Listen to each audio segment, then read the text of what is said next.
ngasi everyna ngai hakta ma khalo share dominant na isira sakta hami jahi takta coordinating committee और integrity की कोटोनी की coordinator बनी उन्हें ये नहीं बस है बस एक खून दिने तो भी वाइट से ने कहीं की रोली मणिपुर की whole integrity territorial integrity से any cost premier है अबुका अखोइना we want justice अखोइना इंडिया गवर्नमेंट हाइनेंगे बदुगी economic justice political justice social justice भी के दबने अखोइगी prime minister honorable prime minister अमनी home minister ना भारत की संविधान को संविधान है ना संविधान छुपाए बसे हाईली कंडेम तो है कभी की जब तक मणिपुर की इंटीग्रिटी का फॉरेन एक्सेशन में यहाँ पर ना कुछ है इंडिया की टेरिटोरियल इंटीग्रिटी का एक नतबरा मणिपुर से मर्जर एग्रीमेंट की मत मिला इंडिया का मर्ज प्रोग्राम मतुंगा भारत की मनुंगा भारत को भी स्टेट को नजर नहीं लगेगी मणिपुर की स्टेट से नहीं बा कोई सिटीजन खुदिंगा कोई की इंडिजिनस पूरा खुदिंगा से वो कहीं की स्टेट मर्जरली कोई चेक तो भी नहीं है बा वो जब मसाला को कहीं तो भी नहीं है मागी एक्सटर्नल अमेरिकी फॉरेन पॉलिसी का मधुते का निम्न ठुना भी जमता मणिपुर ने नहीं बा अति को पूरा मणिपुर एक अमेरिकी सिंधु मुझे न बोकर को बोले से पानी पर सरकार ऐसा करेगी जमते तो भी नहीं बनो मकोई है अपना सेंटर में सो बीजेपी सिर्फ बीजेपी मकोई ने करेगी फोन लोगों नाम जी बनो कोई ले कुकी की एमएलए सिंधी वही काम में दिमाग से फोन है we want separate administration we want separate change है अपनी विहुसिंग से करेगी मधुबनी में लेकर बनो अगुना पानी पर सरकार ऐसा कोई ना ये पेड़ का बैठे की मरुई ना बैठे कम्युनिटी से क्या कोई मणिपुर की मेयर थी ना मायूर सब कुछ योगों को ना कोई योग बने बा ऐसी उम्र से कोई मकान ऐसी सबको मंत्र बने बा मकान नचना सिरे से ना कोई ना लेकिन में प्रीफॉर्म ऐसी नहीं से ना कोई ना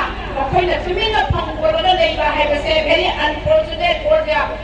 simple citizens of Manipur अदुना अकोई फटेबा से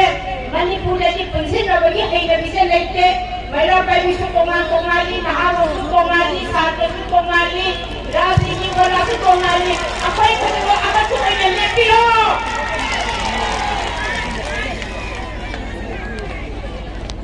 अकोई ना उसी मणिपुर की मर्जर एग्रीमेंट हम प्राप्त मतलब मणिपुर की मर्जर एग्रीमेंट से इंडियन कॉन्स्टिट्यूशन के आर्टिकल 363 का any treaty or any agreement signed between the government of India and any other parties Supreme Court and its subordinate court select so we have a provision of the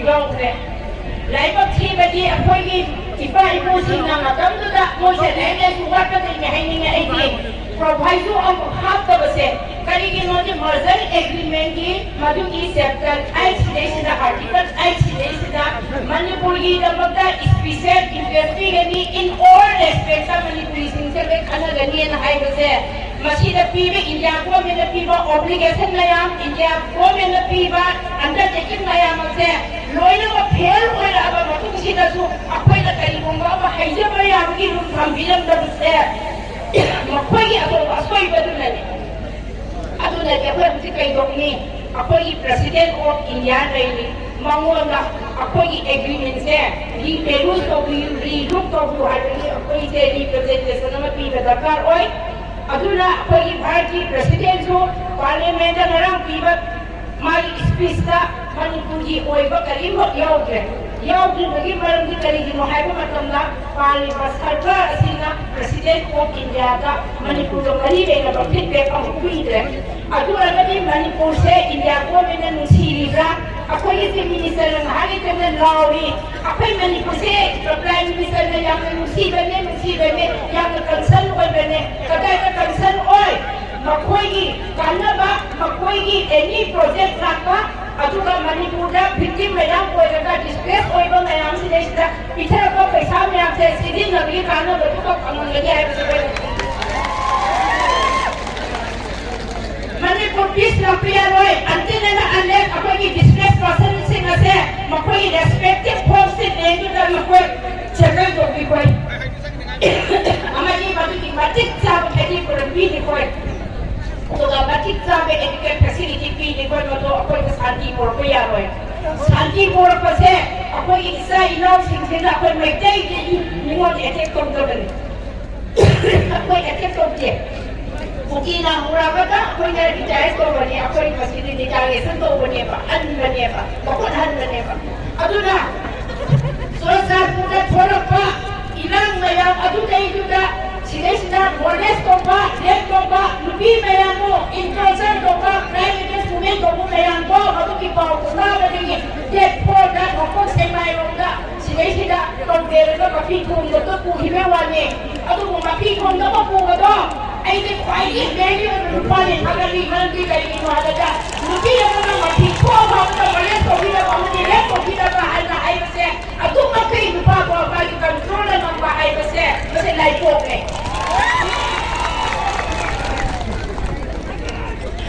Aku nak kaya tu ni, aku ini angan sing hiba,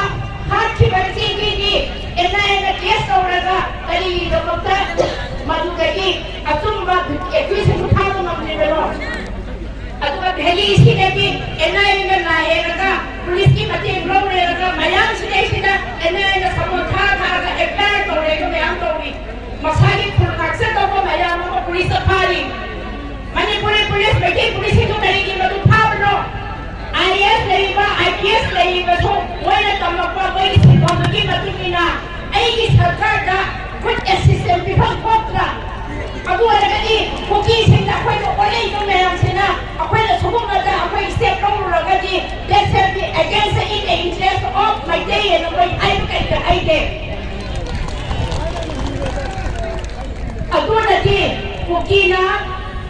dua tahun pada pun Iran dana, tu mana lesson ma, district administrator amadi SPG matata, legal action law, makwai suspend to, why service lagi lopo. Makoy su ekar sa lera mo su siya ada lo hay base kananta lo mawalog de kaya next price next imam meron pa bi nagler ko sa atin isa sila kala suwag ba bi wal sa si sai betala yan gas ka sa lera ba pula ka sa lera ni sila ko na ron kaya mo na hele mato is it justice sa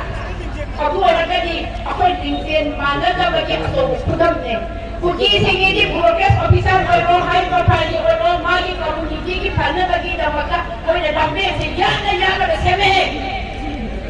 कोई दिन 22 सितंबर 18 subject को correction दे थी कली की Dumka cookie को indigenous person ने ना है ले तो कुकी को कोई को कली की दमका वो ट्रैक पे ना शेड्यूल ट्रैक पर जो मैंने कोई ना कली को नहीं तो बनो कली के से नोटिफिकेशन को पर कोई में से करना रो कोई रिप्रेजेंटेटिव सिटीना कैबिनेट डिसीजन पास तो ले लगा कैबिनेट रिजोल्यूशन लो ले लगा मतलब एक स्टेट के नोटिफिकेशन तो बने अब से इंडिया गवर्नमेंट का टाइम पे यार हुआ मणिपुर की लीगल सिचुएशन अब तो वो की रिस्पांसिबिलिटी ले लेने मफाई तो लोकल को बने अब वो लगा दी अब कोई ना स्टेट असेंबली का अब की कैबिनेट डिसीजन का पर कंठा को देना अब उसको कंठा के तुम्हें ना कुकी सिंगी के थपक तो वो ऑनलाइन का तो ले तो पैसा बुंती बा वो ये बेनिफिट अब ये बा मखोई ना मेरे को थोड़ा का मणिपुर के मूल्य में है उसको कभी को तो कंटेंट तो वो हम दबा वो सब ले तो वो हम दबा से इसको वो अपन की दूसरी वो ये ला है तो क्या इधर हो बांग्लादेश की प्राइम मिनिस्टर भवन हाईवे भवन को ओपन किया तो रही अमेरिका दर्जी और म्यांमार की मरुइबा टॉप लीडर्स को फमिनना बड़ी साबदा ओइरिबा इंडिया मनि म्यांमार की फरकता ꯂꯩꯕꯥꯛꯀꯤ ꯂꯩꯅꯔꯤꯕ ꯔꯥꯖꯅꯤꯇꯤꯒꯤ ꯃꯇꯥꯡ ꯂꯩꯅꯕꯗ ꯃꯅꯤꯄꯨꯔꯒꯤ ꯏꯁꯨ ꯑꯁꯤ ꯏꯟꯗꯤꯌꯥ ꯑꯃꯗꯤ ꯃꯌꯥꯟꯃꯥꯔ ꯑꯅꯤꯒꯤ ꯃꯔꯛꯇ ꯊꯣꯛꯂꯤꯕ ꯑꯗꯨꯒ ꯃꯔꯤ ꯂꯩꯅꯩ ꯍꯥꯏꯗꯅ ꯏꯟꯗꯤꯌꯥ ꯃꯌꯥꯟꯃꯥꯔꯗ ꯊꯣꯛꯂꯤꯕ ꯃꯔꯝ ꯆꯥꯗꯕ ꯏꯔꯥꯡ ꯃꯌꯥꯝ ꯑꯃ ꯑꯗꯨꯅ ꯃꯔꯝ ꯑꯃ ꯑꯆꯧꯕ ꯃꯔꯝ ꯑꯃ ꯑꯣꯏꯔꯤ ꯍꯥꯏꯕ ꯑꯁꯤꯁꯨ ꯋꯥꯔꯤ ꯁꯥꯟꯅꯈ꯭ꯔꯕꯅꯦ ꯏꯟꯗꯤꯌꯥꯒꯤ ꯍꯣꯝ ꯃꯤꯅꯤꯁꯇꯔ ꯃꯁꯥꯃꯛꯅ ꯍꯥꯏꯈ꯭ꯔꯦ external ꯑꯦꯒ꯭ꯔꯦꯁꯟꯅꯦꯅ Manipurda adugunaba Singhuki narco terroristing amadi adugunaba Central Government amadi Central Security Force Manipurgi adugunaba Purup Singha haibani adugunaba Maitai Purupta akanuna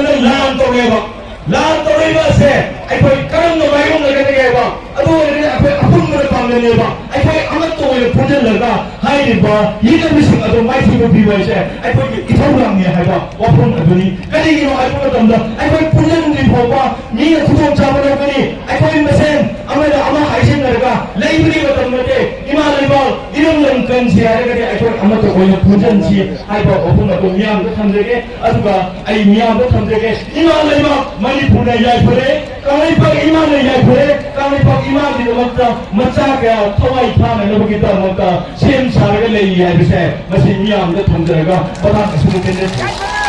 tawuga myon ninai asama project tawuga dimanai violation mayama manormali photo ke hawlanda toman bhamda ima ke hatiba ise isar ke naidiba adumo mayam do ekoi ima sunna phi thongdoba protest kawarkan kamla ri volta propinne adu mo ima sindigi pudung illaga nasidi ekoi legini ro ima sindena cha thonga bolaga thengna badani nasi mo ko india gi chawra world mari shubu thak le haiba indian military power se hendan ngam tu je hoja adu nasi dile kini ima sinamanga masai ko ni tungde illaga nda ekoi thonga Uttattabani adugumba government security forces inna yingiraba kandiraba kayama thadalala do aikoi ubo phangdarwa katin goya lotana kuki bu senana bu dam ta kuki bu te kaida protect ka bano bi dam ta india government na advisory thai security forces inna je masi chachi banaba masi control ko kholau ne ko lawo de bi aduna ti bawdi ekoi ngapi nama sebi nama lainima punna pa isine lau singsi pan nama jonto persen tahu ya roi ominga persen tahu ya roi mako iplay ko pe ya roi ekoi ni plan mondo ya to hodi le ko phino seda puno mo se khamna ba se usini MLA minister sin khamdo ba te Makoi ke tawaiba, makoi ke satariba, home minister na tawaiba, prime minister na ulit na thawang kina se, khanga ke jo bodi na hai no ka.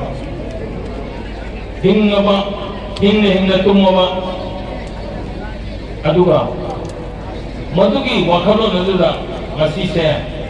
chap tengana bagi phire ado log rabdi, ngasi tumda semua leba ta rabdi, koiro soy na ki mang na ni. Soalnya bagaimana? Soalnya mana? MLA Minister Sinzina, matang apa tu kana? India kamu ni tahu ni apa tu? Lagi hai na, kumbo nam jawa. Mina net kai na, mina makok net kai na, panggai na tahu apa tu? Kambang puina hai na kang na le berdi. Mana kami bersoki tu net kai na soalnya itu itu tahu. Aduna, nasi ni aku nu pilih malam ni bawa tamu air. Manipur ni aku bersaktam. Initiative set up boundary kasimba apun ba territorial integrity samna manipuri sakam se thugai ba thugai ya ba hai se nasi thire hono minna ba hanani log nai hel discussion na raun toy